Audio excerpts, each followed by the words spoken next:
I'm Alex, and I'm on a sofa with Lauran Hunter, who is standing for the position of Wellbeing at our Students' Union. So just before we begin, would you like to tell us a little bit about yourself? So what are you studying and why are you standing to be the Wellbeing Officer? Okay, so I'm currently studying psychology and I'm studying to be the Wellbeing Officer because I'm the current Health and Wellbeing Officer at the university part-time, and I'd really like to do the position full-time because I get to a lot in the uni, speak to a lot of students, and it's the area of psychology that I really enjoy because it's quite positive, making change, so that's why I'm running for it. Okay, so there's been a considerable decrease in voter turnout over the past year in regards to Union Council. So it actually decreased 35% from 2013 to the present day. So what makes you think that people will actually vote, and why should people care to be engaged in union politics? I won't say so much to union politics, but especially because I'm not really interested in politics. I mean, I'm on union council and stuff, but I think when you say to people that it's union politics, that loses them straight away. But if you say to them, this is your union, these are people that will be representing you, running campaigns for you, then I think that gets them more engaged straight away, because not everyone is interested in politics, so that's the way we should be going around it. But also, like, give them free stuff. Like, I'd say bring back the bouncy castle, because that was really fun. Bring back the bouncy castle? Yeah, I really enjoyed that. It was a good time, that. It was. I thoroughly enjoyed it. So since the start of this election, there's been a decrease of 35% from 20 down to 13 in the number of candidates running for a position. So what is your reaction to this, and why is it so? And do you think it indicates a lack of interest in union politics? I don't think so. I think a lot of people signed up for it, kind of knowing what they get themselves in for, but kind of saw their opponents. I really don't think the poll that was done helped, because I think that scared a few people who didn't get as many votes in it. And if you're not a confident person, obviously that'll put you off. Yeah, I think that's the main reason, because we did have a lot of people sign up. Like, there were 7 people for development, and now it's just 3. Yeah. So I think that contributed to it a little bit, and maybe we should just give the candidates a bit more support as well. Yeah. So if elected, how would you encourage more people to run? I'm all about the peer mentoring, and we currently do have a mentoring system with the candidates, but just like do it sooner. So as soon as someone's applied for it, they get a mentor straight away, so that person can just be like, you'll be fine, like keep going. Like, I met up with my mentor today and she just calmed me down, said everything's going to be fine. And if we had that like straight away, I think more people would stay running for their position. Okay, so there are currently 14 sabbatical positions. Now, as I'm sure you're aware, 5 are being contested this month. So do you not think there are too many positions, and surely this is a conflict of interest which impedes effective union policy?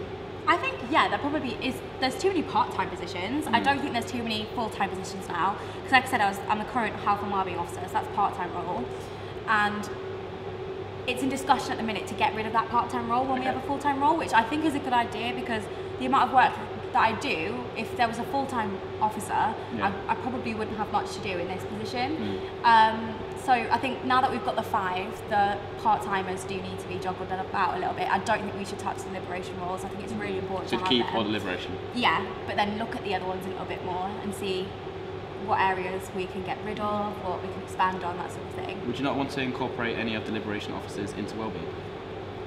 Yeah, I think you can do that, but I think it's important to have someone representing a group of people. So if I obviously don't identify as BAME or LGBT, so I couldn't represent those people. I think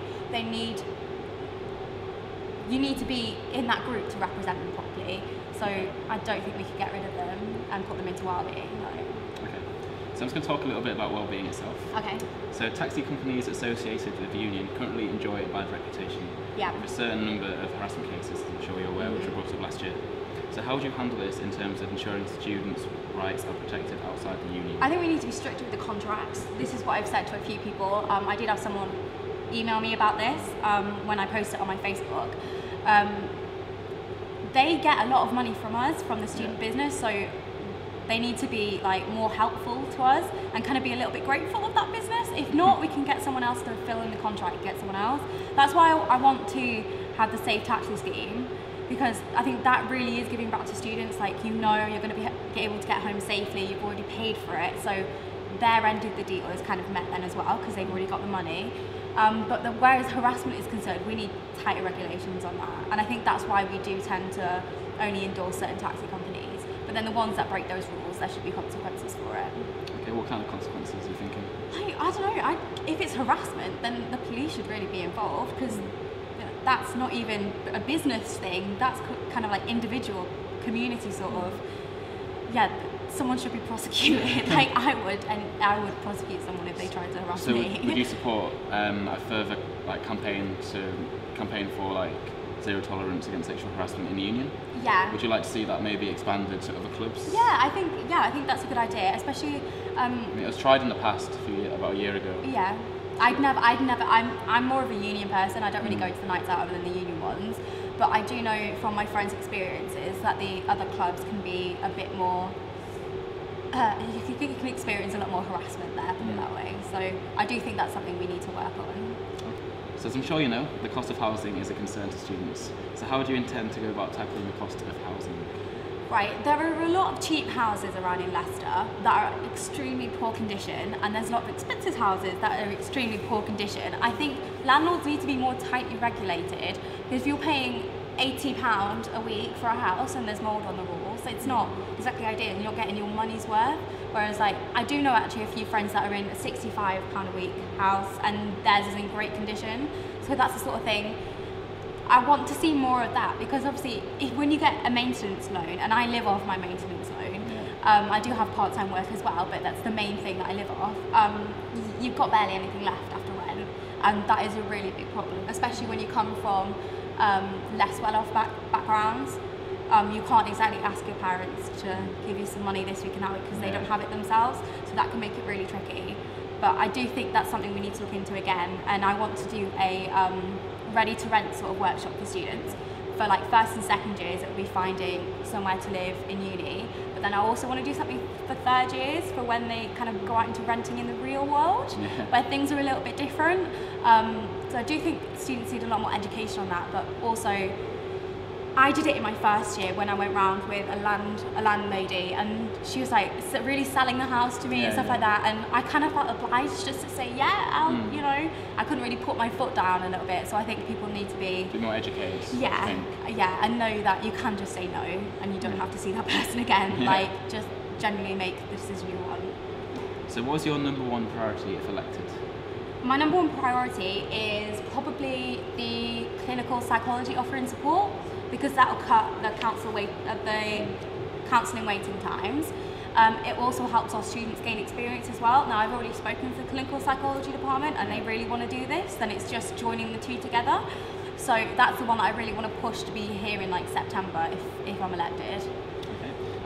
Given the University of Leicester has its own student counselling service, including a student support service with mental wellbeing advisors, do you not think what is needed is a better promotion of these services offered by the university, rather than have an elected officer with, or due respect, has no training in wellbeing?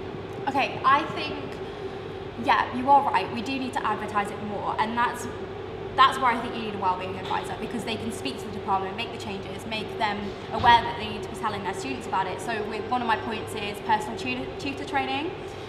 So especially in my department, psychology, our personal tutors don't have specific training of the services that are available for students. So if we teach them that, they're the first point of contact for the majority of students. The students will then know where to go.